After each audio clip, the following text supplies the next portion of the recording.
Naku, matinding banat ito ni Buen Tulpo sa mga kapitid niya. Gurang na tulpo, sunod-sunuran na tulpo, at kung ano-ano pa yung pinagyayaw-yaw niya. Pero naniniwala ba kayo dito sa pinagsasabi niya? Sa akin? Nagpo-promote lang yan. Ipabitag daw, bakit ayaw mong banatan sa show mo? Bakit kailangan pang magpapansin dyan sa social media dahil pinag-usapan yung kapatid mo? Tungkol sa mali-malitang pera? Tungkol dito sa babae-babae na yan? Umani ng atensyon sa social media ang isang blind item na inilabas ng broadcaster na si Ben Tulpo matapos itong iugnay ng mga netizens sa kanyang mga kapatid na sina Senator Raffy Tulpo, Senator Erwin Tulpo at kuya na Simon Tulpo. Sa kanyang Facebook post, naglabas si Ben Tulpo ng isang blind item na may mga katagang nagmamagaling. Ito daw sa post niya. Nagmamagaling, nagmamarunong, lalaking marites, chismosong kuyang.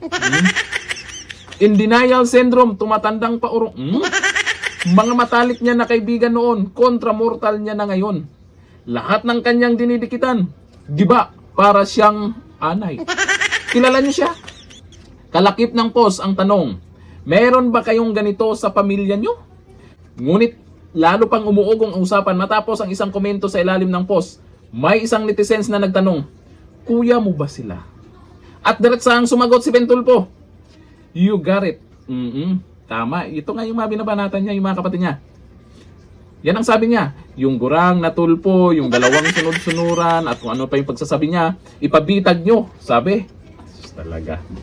Ewan ko lang kung naniniwala kayo dito sa banat ni Ben Tulpo. Ganyan talaga yan noon pa. Para sa akin din naman, balita ko talunan din to isa ding paraan yan.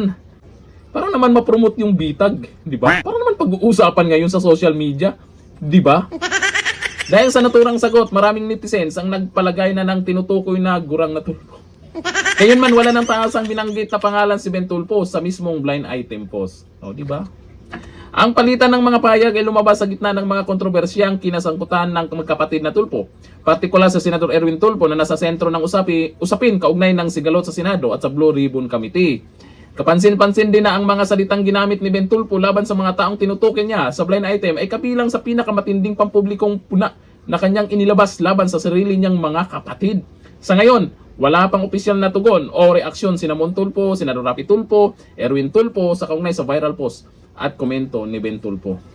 Yun nga, sa tingin ko, ito para sa akin sa tingin ko, sinabayan lang neto ni Ben Tulpo ang pagiging viral ng mga kapatid niya dahil sa manumalyang flood control project, dahil sa mali-malitang pera di umano, dahil sa issue ngayon sa Senado. Hindi magpapahuli yan. O tingnan nyo si Mon Tulpo, nagpapahuli ba? Siyempre si Ben Tulpo hindi magpapahuli yan. Kailangan din siyang pag-usapan.